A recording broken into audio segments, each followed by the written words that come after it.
Hello folks, time for Vykas K3. For side reels, you want to use Nineveh first for damage after the typing test, and the second will be Wei during the last stagger mechanic while Vykas is at 0 HP. You can shoot Nineveh at the middle of the map right after the typing test for a guaranteed hit, or wait until you land a counter hit.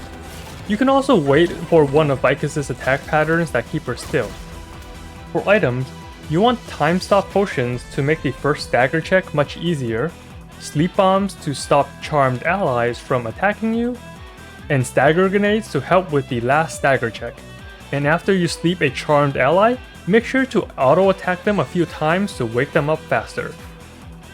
Now let's dive right into the raid wipes. There's a good amount this time around. At 170 and 75 health bars, she will put brown swamp debuffs that slows and white swiftness buffs that speed up players. In normal mode, 3 players will get the swamp. In hard mode, only 2 will get it. All the swamp players should go to the 9 o'clock direction and form a line from the edge of the safe circle to the boss. At the same time, all swiftness players will be at 11 or 7 o'clock to drop their speed puddles.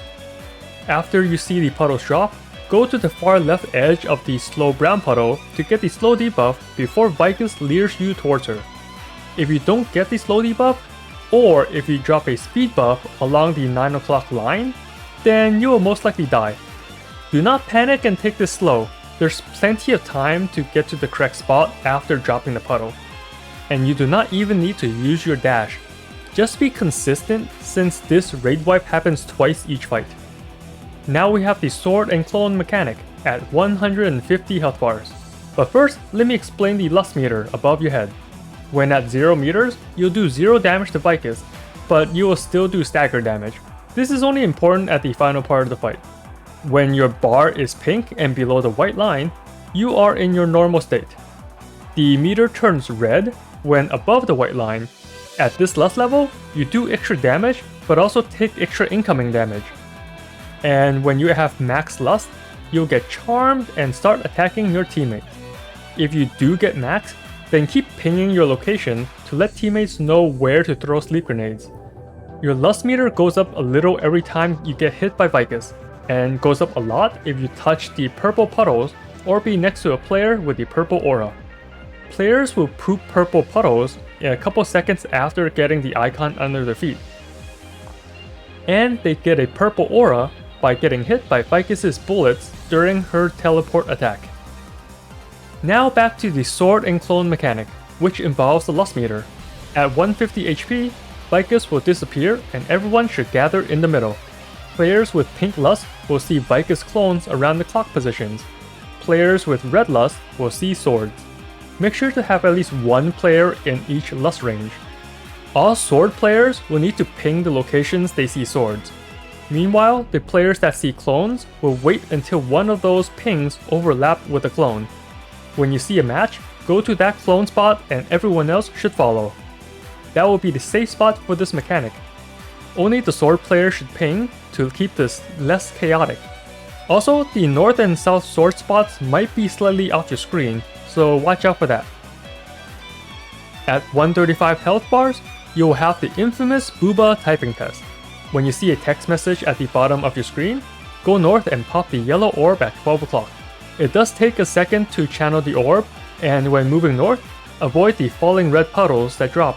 Before the test starts, you want everyone inside the new yellow aura to remove their entire lust meter. For the typing test, no advice except to practice or learn to play on a controller, since pad players get a much easier typing test. If 4 or more players fail, then it's a wipe. You can see the number of players that fail by looking at the text box at the bottom. If 1, 2, or 3 players fail, then have your supports use her awakening for a big shield to survive the next hit. Even if nobody fails, you should still awakening to stop the damage from the air raid attack that comes after. In my group, we stay stacked for the air raid and move together to avoid that attack. Vykas quickly zooms across the screen and will either have a sword or no sword.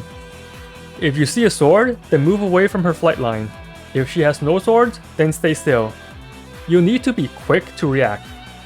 And the second one she does is always opposite of the first. So it will be either sword then no sword, or no sword then sword. Since it's hard to pass this mechanic without voice chat, most pugs can just scatter after getting the support shield, so not everyone will take damage. Around 120 health bars, she will put Puddles under some players. Instead of running to the edge, you want to stay stacked for this one, and have all players get charmed. Vykas will then sit on her throne and do an attack that kills anyone not charmed. Easy mechanic, but still one that can wipe the group. Just remember to stack in the first puddle after the typing test, and only that one. All other puddles should still be placed at the edge of the map except for 9 o'clock. Keep the west spot cleared for the swamp mechanic.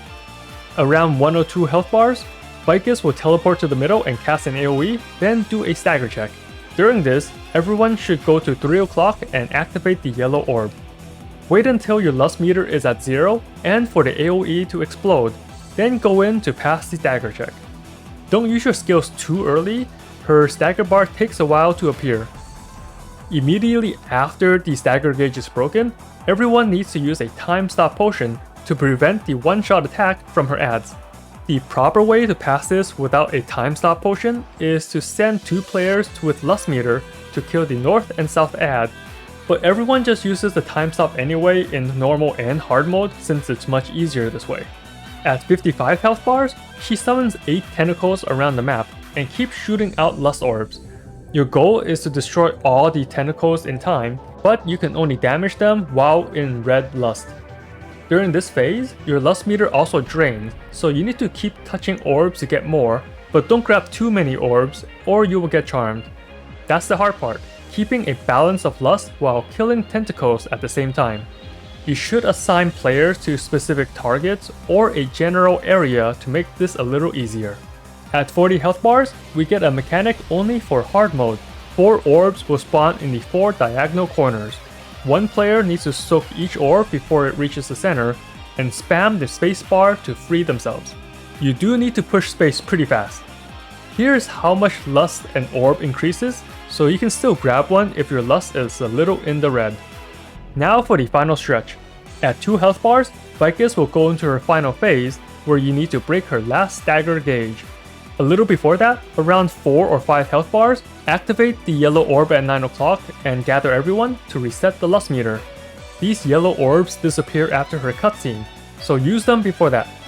Now run to the middle of the map and find the real Vykas at one of the 4 cardinal directions. The real one will have a boss icon on the minimap. You want everyone to be between the center and the real Vykas while looking at the real Vykas on the outside. The middle clone will cast a Medusa explosion, and after that, a black shockwave will move towards the real Vykas. Follow it to the edge and go behind the boss to avoid her barrage attack. You can move to the real Vykas before the black shockwave, as long as you are looking outside, away from the Medusa attack. In this clip, we are fighting her in normal mode, and the players that look at the center gets their lust meter increased because they looked during the Medusa. In hard mode, this gauge will increase much more and can easily cause a wipe. Either way, now's your chance to do as much stagger damage as you can. Use high stagger grenades, Way, and your highest stagger abilities. If you don't break it in time, Vykas will use another air raid and put down Puddles. Do your best not to be charmed while depleting her stagger gauge. It's the final race to see who wins, her stagger bar or your lust gauge. I have failed many times at this point, so best of luck to you and your group. And those were all the mechanics that can easily kill a raid, but here are 2 more attacks that can also easily kill players. One of those is the Medusa Glare. If you see black lines expanding from her in all directions, look away from Vykas. You can auto attack towards the outside to make sure you are looking away. But this solution is only for normal mode. This attack is trickier in hard mode. In hard mode, she does Medusa twice in a row, and the number of wings she has up needs to match the number of players looking at her both times. She can have either 0, 1, or 2 wings up. To solve this, Party 1 should take care of looking at the first Medusa, and Party 2 gets the second Medusa.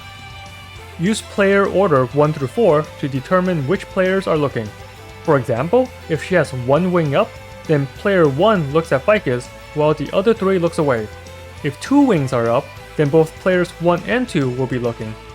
If player 1 is dead at this time, then the responsibility passes to player 2 and 3. Repeat this assignment for party 2 during the second Medusa. Here are 2 examples of Medusa. This first one has 0 wings twice, so nobody should look at her the entire time.